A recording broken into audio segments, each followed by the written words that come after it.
All right. Hold on, gotta fix my mic. Hello, Starseeds and magical friends, and welcome to Magic Monday Moonday. And we're going to be going over the chart of the everlasting now, as well as a starseed card reading for all zodiac signs. And we're going to be starting with Scorpio this time. So we are right into Scorpio season, just entered it, not even a degree in, I don't think. And speaking of which, let's get right into the chart. Let's not waste any time. All right, you can see the chart right here.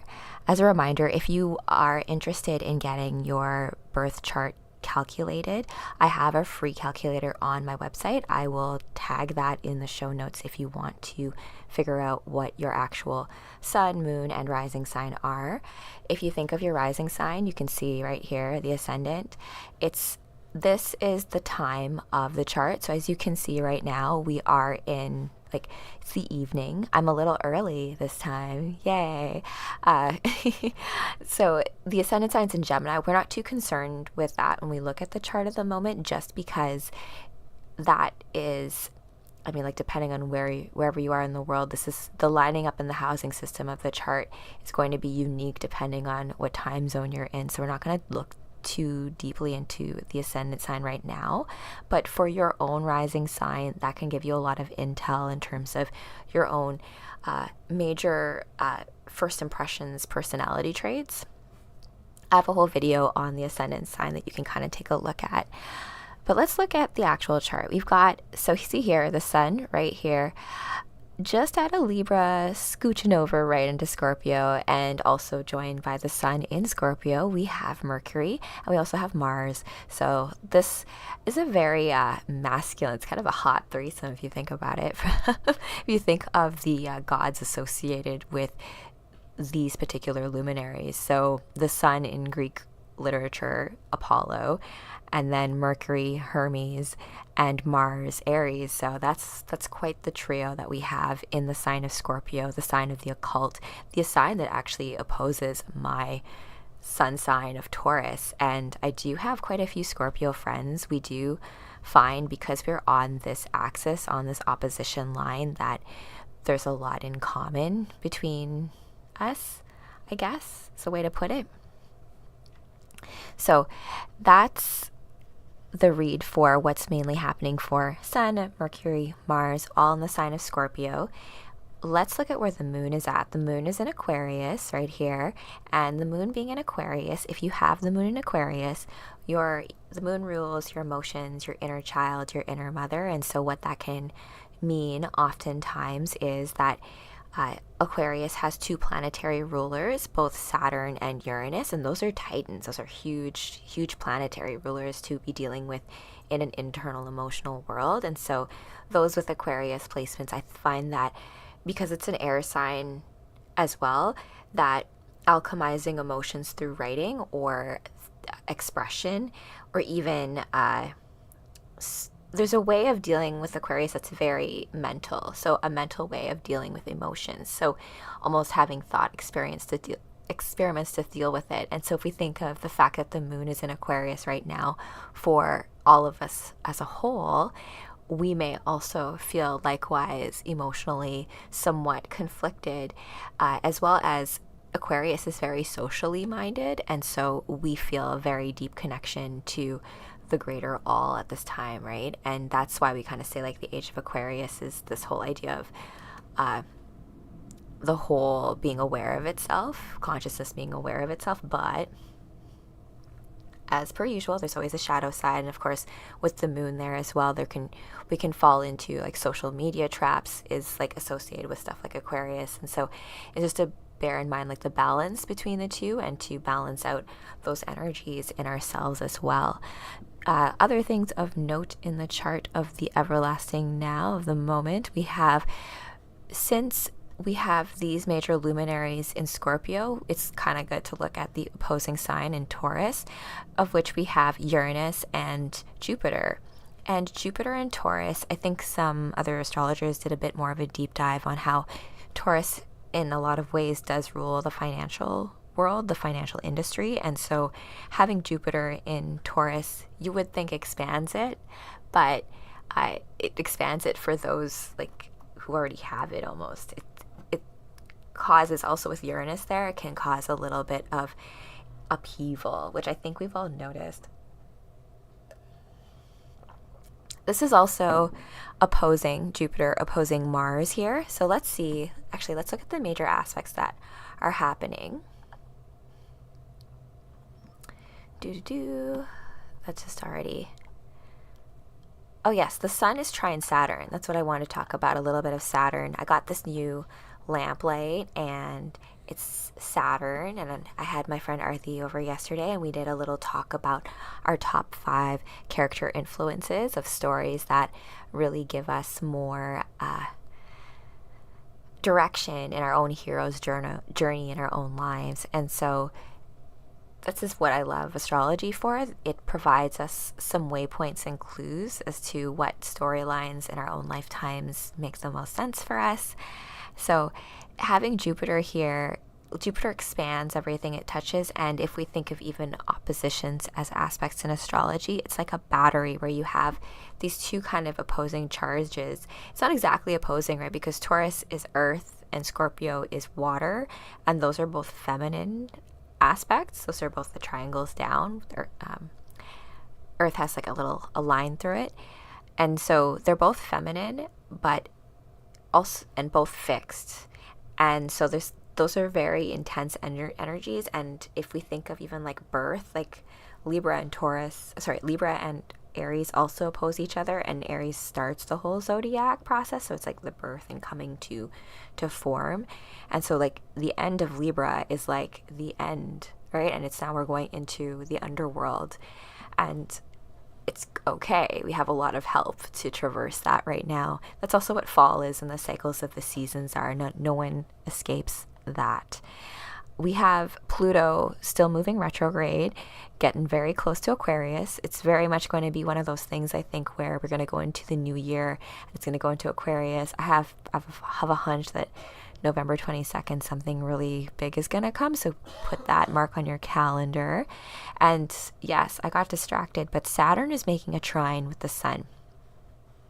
So this is a harmonious aspect between Saturn, which is responsibility and lessons that need to be learned. And Saturn can be a hard teacher, but in this more harmonious aspect with the sun, it's a little bit of help from things that may seem rigid. If we can lean into our work, into focus, and kind of get over ourselves sometimes, when we get criticism from teachers who are really looking out for us. And I get it, it can be hard to get criticism, especially in creative endeavors where we're like, oh, this is so awesome. But especially even in writing, as I'm writing, there's so much that happens in the editing process, right?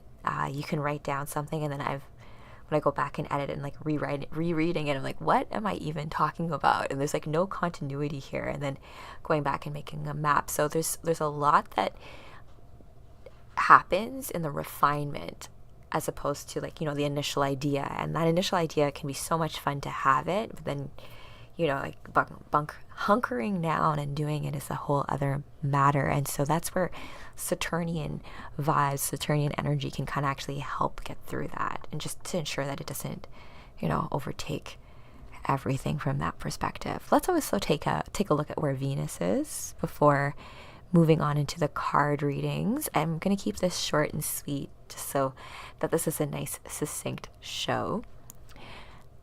So yeah, Virgo. Venus is in Virgo. Virgo is a very feminine sign too, earthy. Let's actually check if there's some aspects with Venus. We've got a grand trine. Oh, it's a pretty big grand trine. It's concerned with more than, well, I guess because it's considering the midheaven and the ascendant, and I'm not really concerned with that right now. But we have the Saturn in Pisces. Yes, 0 degrees Pisces. That's also an interesting spot for Saturn, because Pisces is all about the dream world and Saturn is more rigid. And so I look at it as, in order to make your dreams come true, you have to apply form to it, because, otherwise ideas just stay as ideas. Let's see here. There's a multiple planet square, so those energies can push and pull against each other. Capricorn, Aries, Scorpio. I think that if you look at the apex here, it's this Pluto and Capricorn that I think can maybe tie together these more impetuous energies. But yeah, there can be some energies pushing and like their North Node being in Aries. Perhaps this idea of being seen is like pushing against wanting to stay hidden in Scorpio. And then Capricorn's there like marshaling it all in the energy right now. Doesn't seem like there's anything with Venus. So waxing, gibbous moon, and seesaw. Okay. All right. So I think that takes care of that for the chart reading of the everlasting now. All right. Cool. Let's flip to the card readings. I've decided to not, for the Monday Moonday show, I've decided to not complicate matters by adding other decks and all this other stuff just to keep things simple. But if you are interested in booking a reading with me personally in an astro session, we can also do a reading in that as well. I look at readings as taking the energies that are at hand right now and then using that to not to predict the future, not anything like that. It's all about possibilities and what is the right time to do a certain move, and there's probably a more opportune time than others, right? So, oh my gosh, yeah, I love that this is here. Floofy, thanks Narissa for this shirt. Floofew. I guess that's kind of Scorpio vibes, right? Because cats are very Scorpio. Da da da. All right, so Major Arcana only. The 22 cards of the Major Arcana, they are associated with astrology anyways, and there are certain cards that hold certain energies of those signs too. So, okay, so I'm gonna give this a good shuffle. Kind of like this angle now as well. I also figured out how to actually use the DSLR camera with OBS, and so that's been wonderful because it looks good, but I just realized I need to upgrade all of my machinery, like Neil Breen with his 5 laptops. Okay, so we're going to start with Scorpio because we have just entered Scorpio season and there's a lot of action that happens in Scorpio. If you have any Scorpio planets, meaning any of like the planets from the sun to Scorpio, like I'm from Pluto and Scorpio generation, we feel this time especially because Pluto is exalted, not exalted, it's powerful in Scorpio. Okay, so Scorpio, we have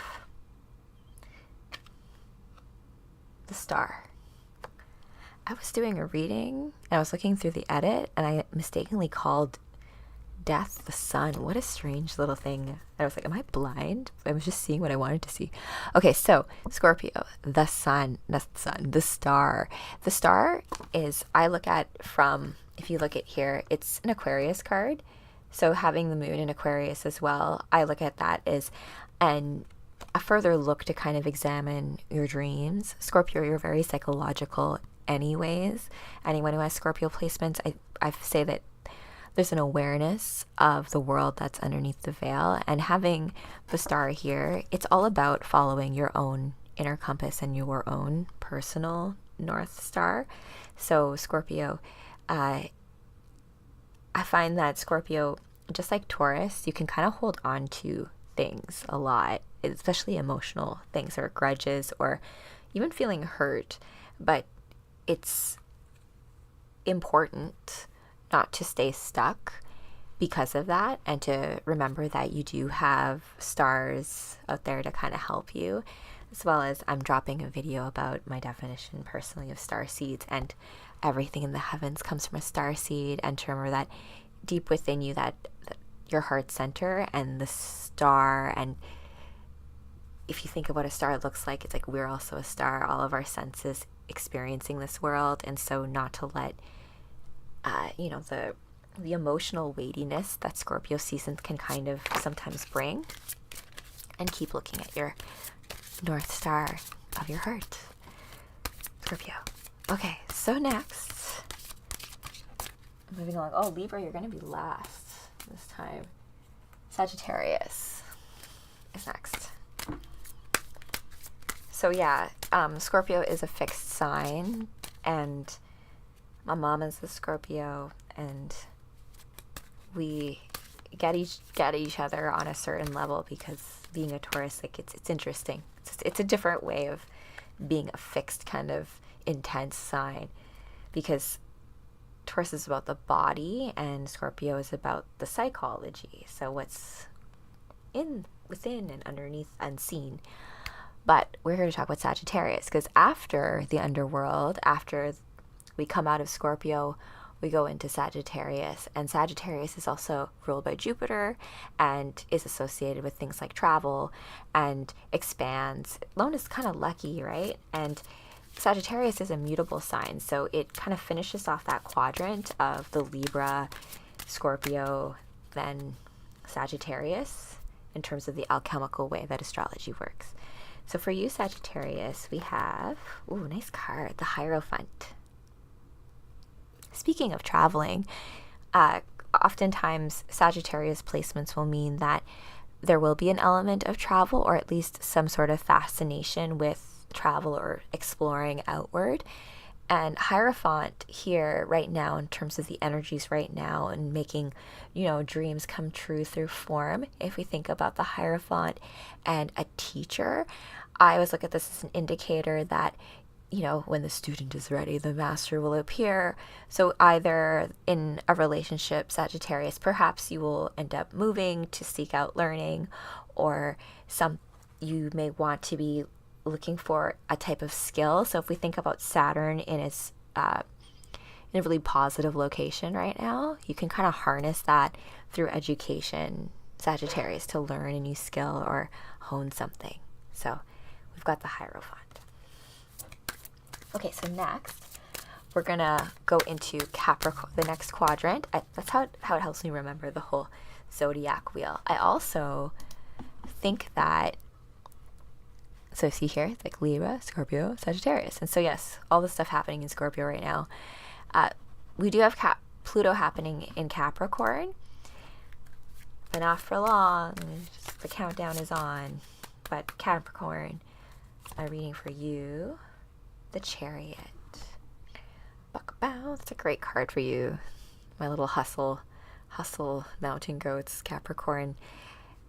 Capricorn is ruled by Saturn, and there can be a level of almost like coldness because of that. So the Chariot here, this is not to talk about that. This is more along the lines of energy. Chariot energy is like the resilience and the power to like get through anything. You have the crab here. That's very Cancerian. Cancer, the crab is also like the chest. And so having this shield as well as you move your way forward, when your goals and what you're doing, Capricorn, is something that's very much aligned with the greater good, then nothing will be able to stop you. There's like a hazard here as well in terms of direction, just to ensure that your chariot is aimed in the correct direction when you are making those moves. Okay, so Capricorn, the Chariot. All right, next we have Aquarius, fixed air sign. The moon is hanging out there right now, and our two planetary rulers, as I said, like Aquarius can be one of those people who is like, oh, I want to be around everybody, I'm super social, and then like, kind of just want to be alone, be left alone. But Aquarius, my Aquarius friends, your reading is Justice. What a nice card. And Justice is, you see here the weighing of, it's a call to that whole idea of, the underworld, the end of life. You're like weighing the lightness of your heart to a feather, and this is why they say love is associated with birds, because it's not supposed to feel like,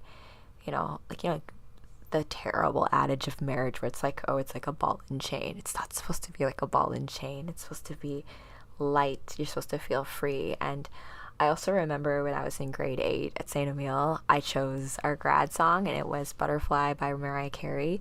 And the whole idea of the lyric of, if you let it go, if it's meant to come back, it was always yours. And if it doesn't, then it was never yours to begin with. You can't like keep something you love in a cage. It has to be given freely. And that kind of comes around with justice, because all of that is very hard to talk about. You can say you love someone, you can say you're like delivering justice, but justice is also a matter of perspective. So Aquarius, justice. I think this is a level of like having some perspective in your life as to where justice needs to be taken. There is your emotions. The moon is like where your sun sign is, or if you're using this for your moon sign. So having extra emotional energy there with justice can be tricky, because you want to, this is where the balance and the dance comes in. And I think this is what Aquarius deals with most of all, of caring about humanity, let's say, but then also ensuring that by helping, you're not also like cutting your own throat as well, because then you like lose yourself in it. And then, yeah. So justice is about like being fair as well. So being fair to yourself, and also just not having this dogged way of approaching justice, because Aquarius can also be because being fixed means you can also be very rigid about what you perceive justice as being. So maybe take a look to see that your perspective is nice and clear before doling out justice. But I think it may be if you're in a position where you can be the harbinger, I guess, of justice in some sort of way, go for it.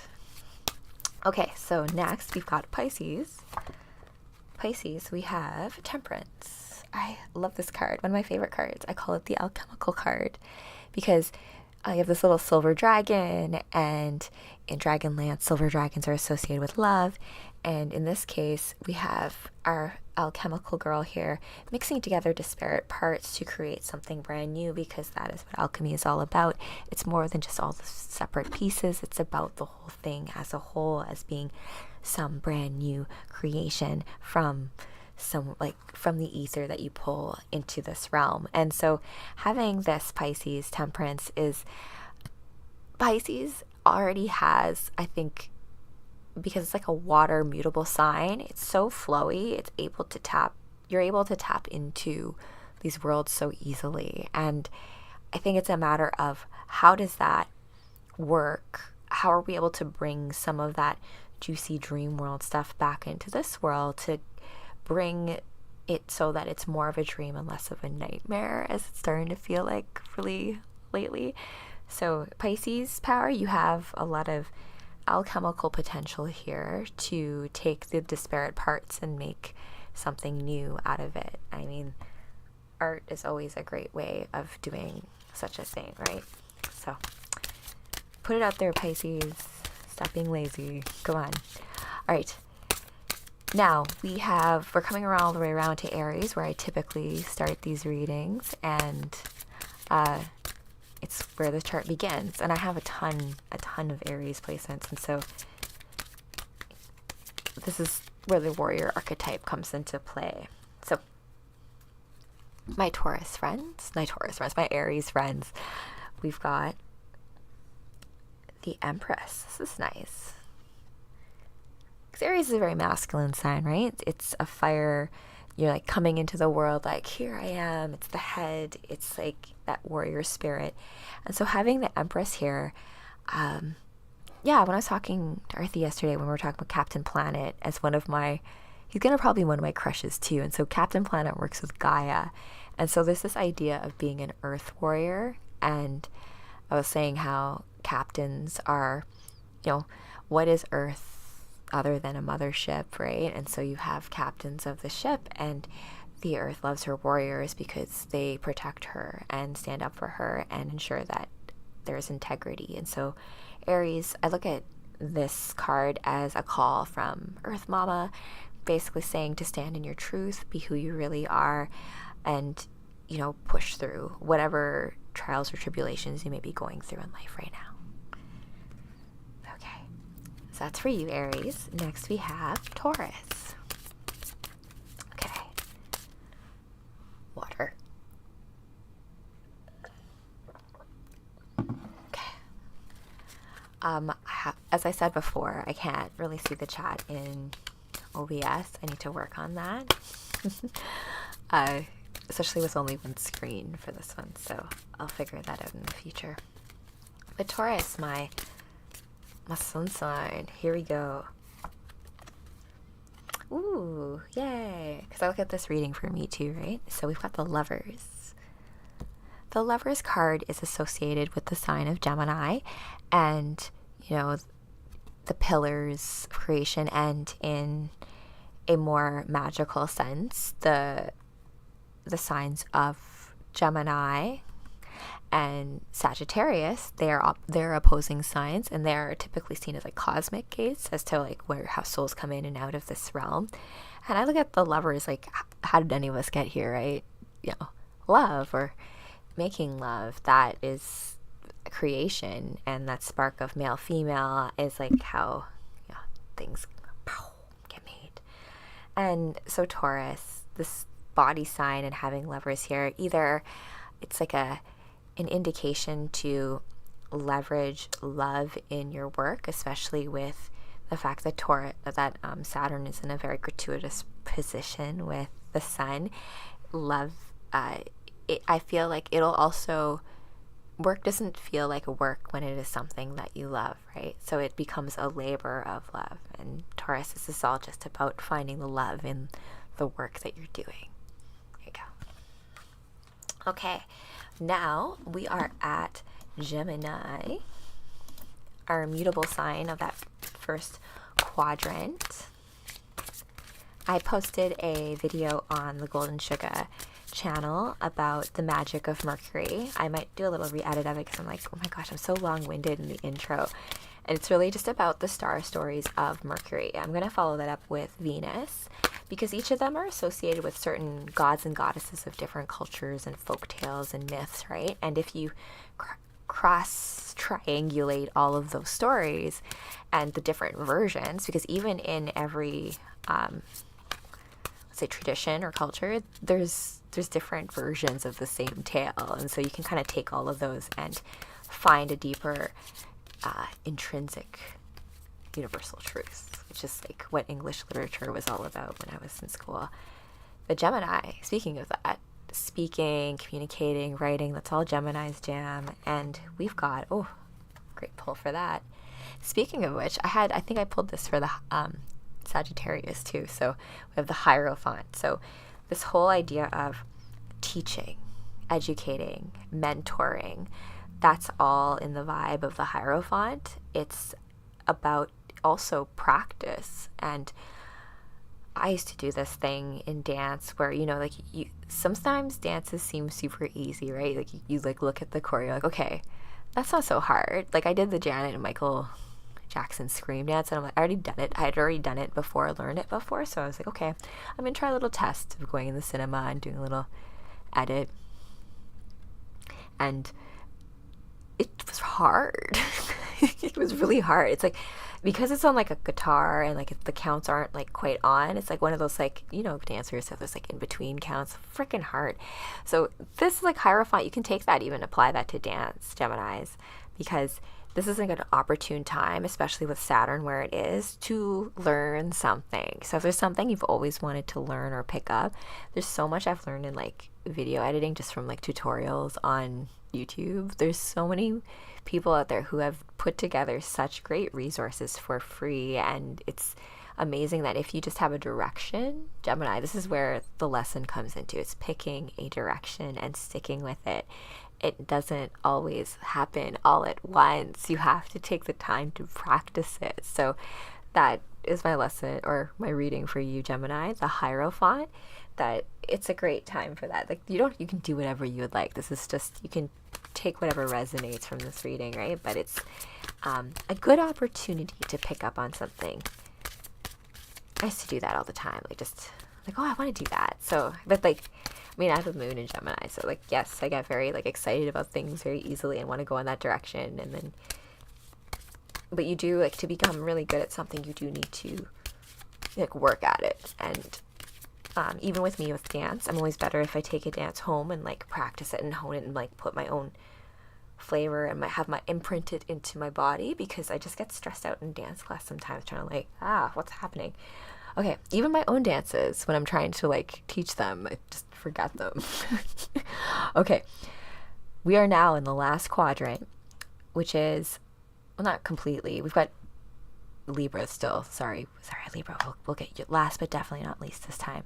We've got Cancer, then Leo, Virgo, and Libra. And remember, I will repost this replay tomorrow, Truth Tuesday, along with the timestamps for your signs. So remember, this is for a sun, moon, or rising / ascendant sign. And Cancer, we've got the star. I find that there's usually themes that pop up when I do these readings, like certain cards will, like, there's like the Hierophant, right? But in this case, Cancer, the star, it's a nice just like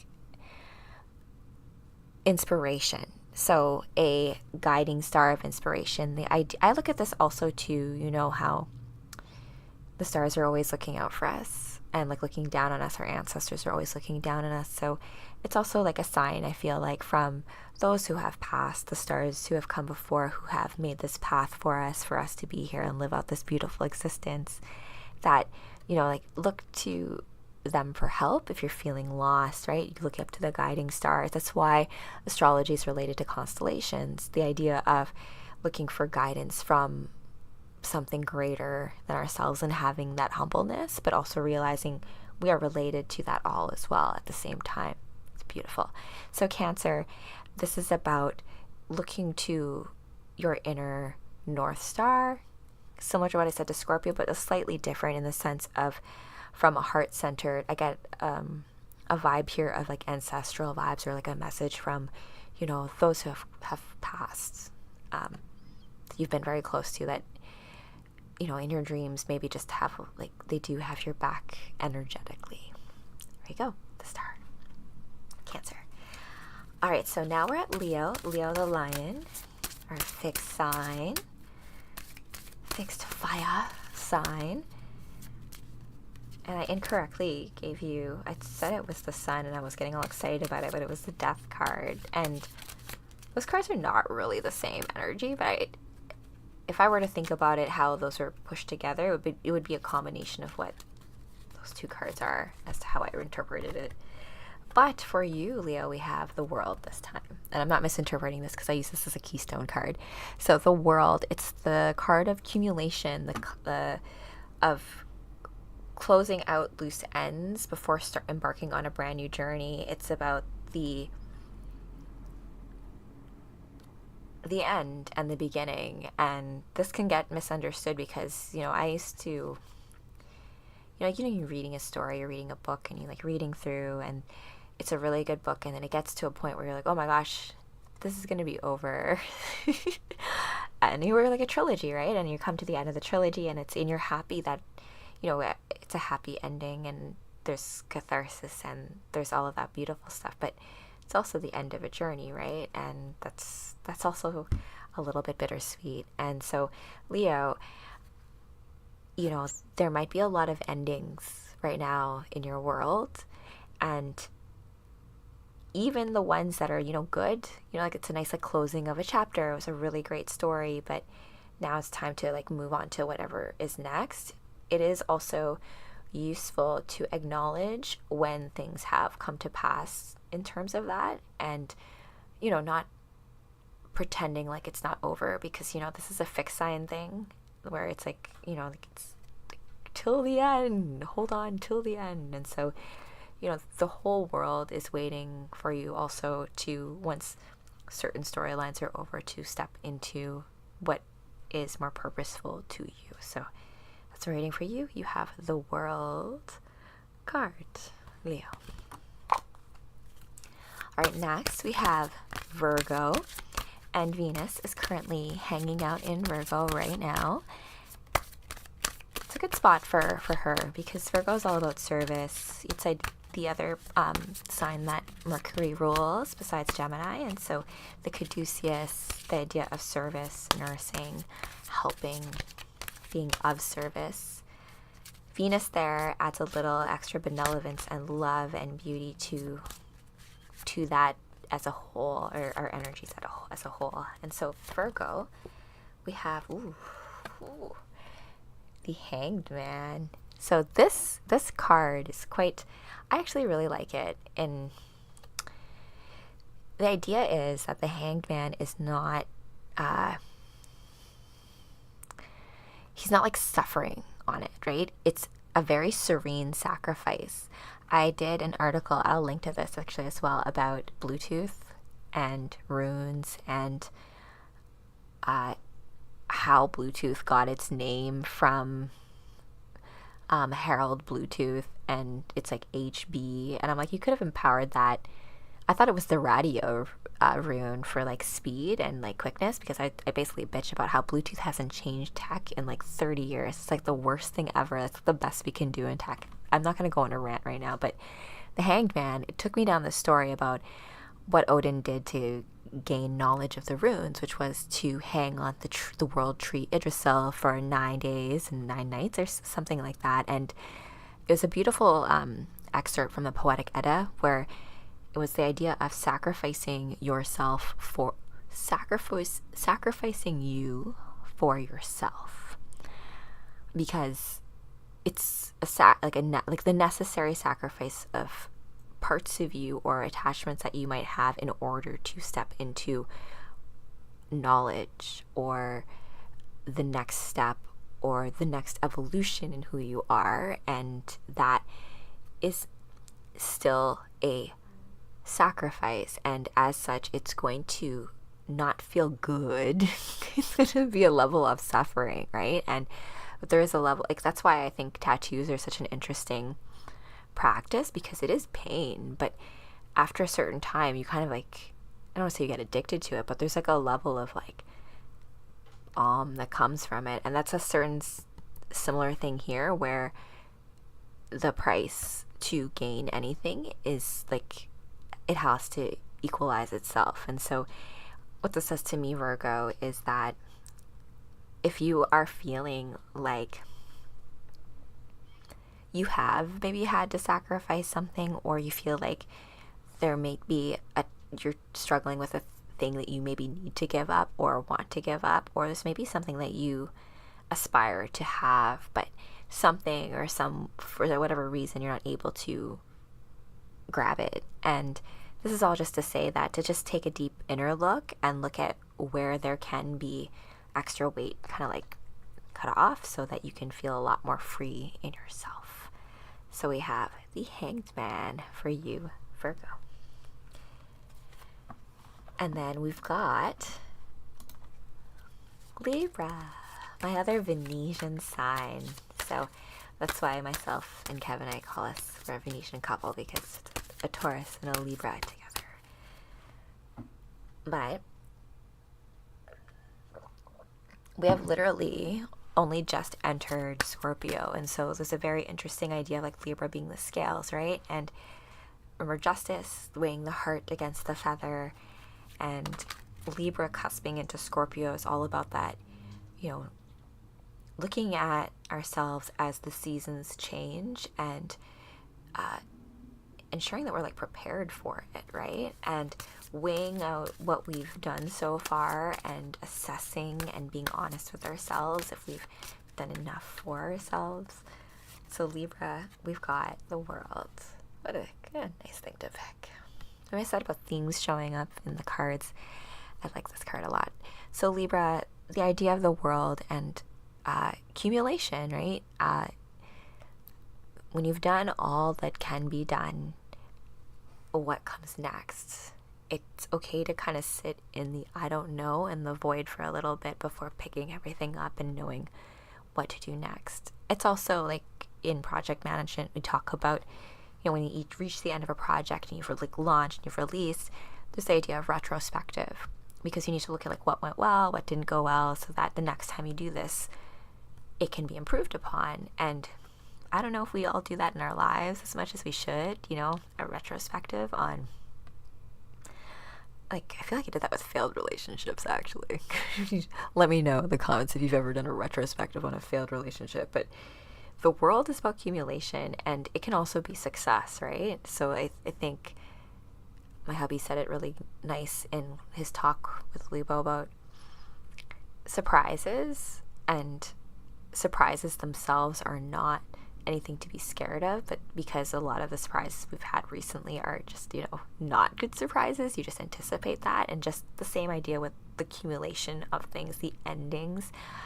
Yes, it could be like this horrifying thing, but it is also a level of perspective, and we have a lot more control of it in our internal world and that internal revolution than we think. And so Libra, we have the world. The world is your oyster. You just have to ensure that you make the appropriate moves that you need to make, and not to sit in any kind of like indecisiveness of that. And also just not to sit in a dying world when there's so much more ahead. And to acknowledge your wins when they are there, and have a retrospective of when things have gone really well as well. So it's just a matter of just doing that, and not to get too tied up into the emotional, negative, positive perspectives. So that's my reading for you, Libra, the world. All right, my magical friends, that is the card reading for Magic Moonday, Monday, for the chart of the everlasting now. Let's just take a brief look back at the chart just to see that we have this in our memory, in our consciousness before we enter the week. We do have a lunar eclipse coming up in Taurus. So as the moon moves pretty fast. So that's why also birth time is important, because the moon moves quickly, and so your moon sign is determined by where she's at.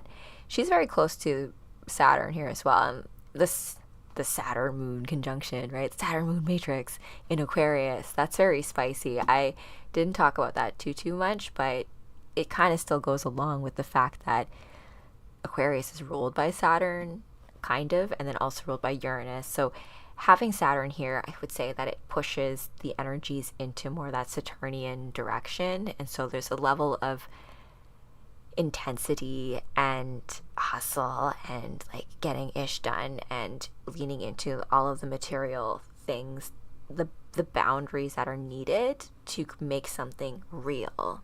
Because as I said at the top of the call, you know, like it's really easy to have ideas, but it's this whole other thing, like bringing it into form and birthing it into a real thing, right, that you can share with others in this realm. And hopefully in the meantime, we can also continue to work on having shared higher level experiences with others who are open to it, because we are entering the age of Aquarius, right?